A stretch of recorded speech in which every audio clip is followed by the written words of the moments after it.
bonjour tout le monde. Nous sommes ici avec Réal, c'est une artiste photographe en France. Et bonjour madame. Bonjour. Et comment est-ce que vous avez choisi ce métier? En fait, je ne l'ai pas vraiment choisi parce que j'ai commencé à l'âge de 10 ans. Et j'étais très petite, j'ai toujours peint.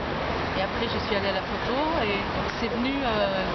les premières sensations, c'est quand j'ai commencé à photographier des portraits de gens.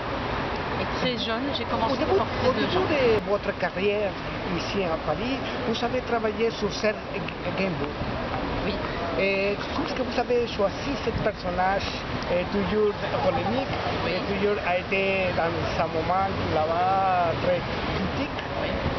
Alors j'ai choisi Serge Gainsbourg parce que pour moi c'était un très très grand poète, un musicien, mais surtout j'ai commencé ma thèse graphique sur Gainsbourg. Après j'ai longtemps travaillé en tant que graphiste, j'ai fait des pochettes de disques et aujourd'hui j'ai commencé en traditionnel et puis il est vrai que depuis 10 ans je suis en numérique. Et en ce cas, comment est-ce que vous avez trouvé la technique et surtout pour arriver à les couleurs, l'utilisation de blanc et de noir? Est-ce que nous pouvons pour ce rapport? Alors pour moi l'utilisation du noir et blanc c'est évident parce que je trouve que l'émotion elle est beaucoup plus grande. Elle est instantanée et elle est révélée par le noir et blanc. Donc je vais beaucoup plus facilement vers le noir et blanc. Ça me semble être, pour moi ma réalité c'est du noir et blanc. Dans un contexte humanitaire et environnemental. Voilà, ce sont deux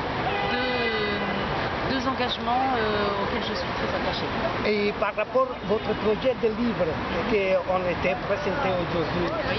et que pourriez-vous nous dire sur ce projet-là? Avant tout, c'est un projet pour moi humanitaire dans le sens où j'ai voulu, d'une certaine manière, rassembler des photos qui soient un petit peu la mémoire de ce qui s'est passé en 2015 à Paris. Beaucoup de gens, beaucoup d'artistes ou journalistes ont relaté de ces événements, mais moi j'aime beaucoup travailler sur la mémoire. Et voilà, j'ai donné ma petite part de mémoire à ce qui s'est passé. Oui, c'est ça, c'est l'histoire de Paris, mais ce n'est pas que l'histoire de Paris. Je crois qu'aujourd'hui, c'est l'histoire du monde. Et donc, nous sommes Paris, mais parce que ça s'est passé à Paris, mais je crois qu'on est tous touchés par ça. Et c'est avant tout une mémoire humaine.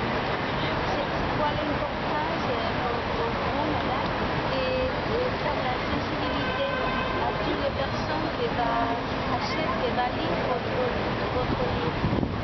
J'aimerais juste, le message c'est la fraternité. Je crois que j'ai axé toutes mes photos sur, malgré ces événements, c'est sur vraiment la fraternité.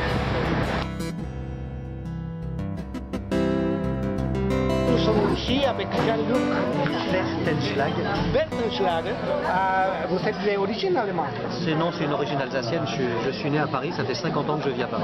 Ah, ok. Ça par rapport à votre participation dans le livre Nos morts, nos morts, qu'est-ce que vous pouvez nous dire sur ce projet? Comment dire?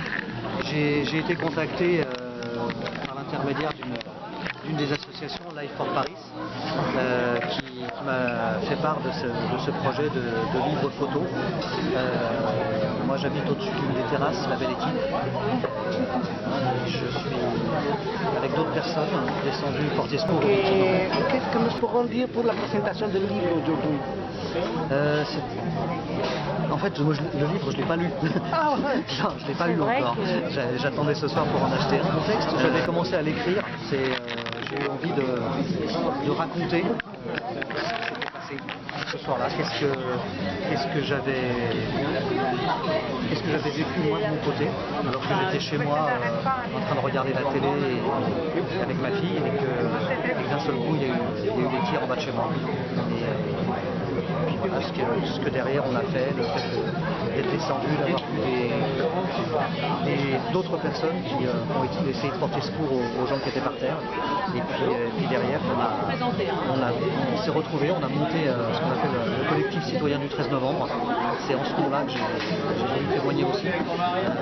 Parce qu'on était sur la terrasse, on a essayé de faire quelque chose, et puis on s'est rendu compte que beaucoup de choses n'étaient pas au point, on n'avait pas de matériel, on a vu les pompiers arriver sans matériel non plus, on a vu beaucoup de choses, et on a voulu faire un retour d'expérience de ce que nous on avait vécu comme civils avant l'arrivée des secours.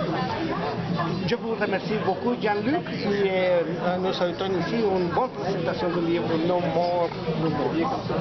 Et quand on parle de travail, vous avez votre texte dans le livre. Moi, Farial m'a demandé donc mon sentiment sur les événements du mois de novembre. Et j'ai pris le parti de plutôt parler du Paris que moi j'ai connu dans les années 80. Qui était une fête, comme disait Hemingway, et j'ai développé un petit peu nos illusions perdues par rapport à ce qui s'est passé le 7 janvier et au mois de novembre de l'année dernière. Comment j'ai trouvé les photographies? Oui. Comment je les ai trouvées personnellement, esthétiquement? Exactement.